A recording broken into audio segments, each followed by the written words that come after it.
ಏನ್ಗಪ್ಪ ಹೋರಾಟ ಮಾಡ್ತಾ ಇರೋದು? ಏನ್ ಬೇಕು? ಏನ್ ಬೇಕು?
ಜಿಲ್ಲಾದ್ಯಂತ 233 ಗ್ರಾಮ ಪಂಚಾಯತಿಗಳಲ್ಲಿ ಪಾದಯಾತ್ರೆ ಮಾಡಿ ಸರ್ಕಾರಿ ಶಾಲೆ ಉಳಿಬೇಕು, ಸರ್ಕಾರಿ ಶಾಲೆಯಲ್ಲಿ ಏನ್ ಖಾಸಗಿ ಶಾಲೆ ಶಿಕ್ಷಣ ಕೊಡ್ತಾರೆ ಆ ರೀತಿ ಸರ್ಕಾರಿ ಶಾಲೆಯಲ್ಲಿ ಶಿಕ್ಷಣ ಕೊಡಲೇಬೇಕು ಅಂತ ಹೋರಾಟ ಮಾಡ್ತಾ ಇದ್ದೇವೆ. ಜಿಲ್ಲೆಯಾದ್ಯಂತ ಪಾದಯಾತ್ರೆ ಮಾಡಿ ಎಲ್ಲ 234 ಪಂಚಾಯತಿಲಿ ಮಧ್ಯ ಸಾವಿರಾರು ಹಳ್ಳಿಗಳು ಸಿಕ್ಕಿದ್ದಾವೆ. ಆ ಹಳ್ಳಿಗಳಿಗೆಲ್ಲ ನಾವೇನು ಸರ್ಕಾರಿ ಶಾಲೆ ಉಳಿಬೇಕು, ಸರ್ಕಾರಿ ಶಾಲೆಯಲ್ಲಿ ಗುಣಮಟ್ಟದ ಶಿಕ್ಷಣ ಬೇಕು, ಮೂಲಭೂತ ಸೌಕರ್ಯ ಬೇಕು, ಖಾಸಗಿ ಶಾಲೆಯಲ್ಲಿ ಏನ್ ಶಿಕ್ಷಣ ಕೊಡ್ತಾರೆ ಅದನ್ನ ಕೊಡಬೇಕು ಅಂತ ಅರಿವು ಮೂಡ್ತಿದ್ದೀವಿ. 55 ದಿವಸ ಅರಿವು ಮೂಡ್ತಿದ್ದೀವಿ. ಎಲ್ಲ ಜನಗಳು ಸ್ಪಂದಿಸಿದ್ದಾರೆ.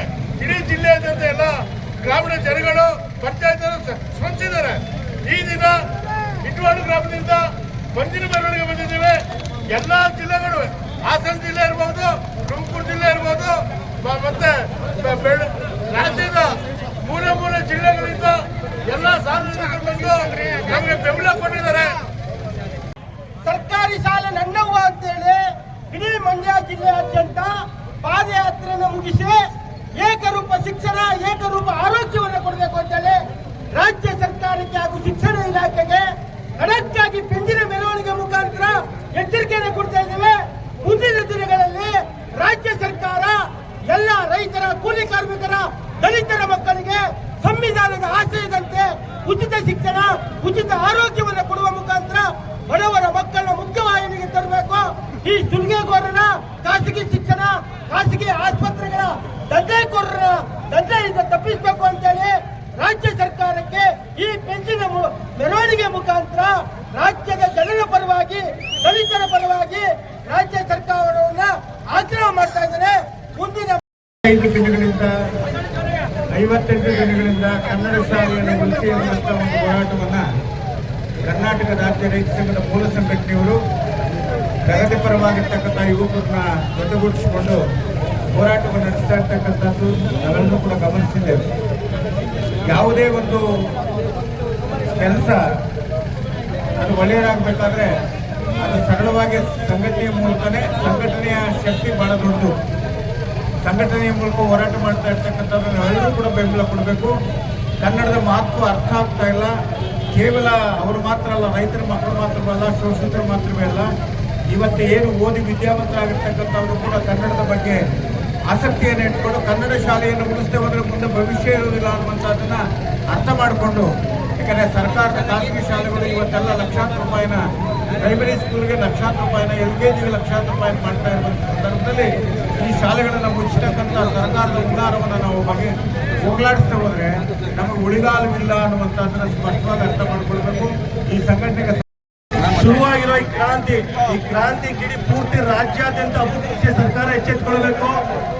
ಅದರಲ್ಲೂ ಹೊಸದಾಗಿ ಮುಖ್ಯಮಂತ್ರಿ ಆಗಿದ್ದಾರಲ್ಲ, ಆ ಮುಖ್ಯಮಂತ್ರಿ ಅವರಿಗೆ ನೇರವಾಗಿ ಹೇಳ್ತಾ ಇರೋದು, ನಿಮ್ಮ ಪ್ರೈವೇಟ್ ಸ್ಕೂಲಲ್ಲಿ ಯಾವ ರೀತಿ ಫೆಸಿಲಿಟಿ ಇದೆ, ನಿಮ್ಮ ಪ್ರೈವೇಟ್ ಸ್ಕೂಲಲ್ಲಿ ಯಾವ ರೀತಿ ಮೂಲಭೂತ ಸೌಕರ್ಯ ಇದೆ, ಯಾವ ರೀತಿ ಗುಣಮಟ್ಟದ ಶಿಕ್ಷಣ ಇದೆ, ಅದೇ ರೀತಿ ಶಿಕ್ಷಣ ರಾಜ್ಯದ ಪ್ರತಿಯೊಂದು ಸರ್ಕಾರಿ ಶಾಲೆಯಲ್ಲಿ ನೀಡಬೇಕು ಅಂದ್ಬಿಟ್ಟು ಈ ಹೋರಾಟ ಮಾಡ್ತಾರೆ. ಅದನ್ನೇ ಸಿಂಪಲ್ ಆಗಿ ಹೇಳ್ತಾ ಇದ್ದೀವಿ.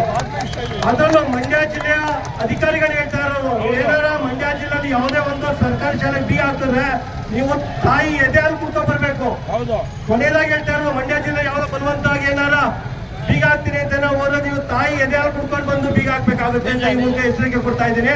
ಮತ್ತೆ ಇನ್ನೊಂದ್ಸಲ ಹೇಳ್ತಾ ಇದ್ದೀನಿ, ಈ ಚಳವಳಿಯ ನಿಮ್ಗೆಲ್ಲ ಕಾಣ್ತಾ ಇರೋದು ನಮ್ಮ 2-3 ಜನ ಫೇಸ್ ಆದ್ರೆ ಅದರಲ್ಲಿ ಆಲಕ್ ಮಾಡ್ತಾರ ಬೆನ್ನೆಲುಬಾಗಿ ನಿಂತಿರೋದು ನಮ್ಮ ಇಳ್ವಾಡ್ ಚಂದ್ರಣ್ಣವರು. ಈ ಚಳವಳಿಯಲ್ಲಿ ಅವರು ಒಂದು ರೀತಿ ಬಂದೂಕಿದ್ದಂಗೆ 5-6 ತಿಂಗಳಿಂದ ಒಂದು ಬುಲೆಟ್ ಮಾತ್ರ ಇತ್ತು, ಈಗ ಸಾವಿರಾರು ಬುಲೆಟ್ಗಳಿದೆ.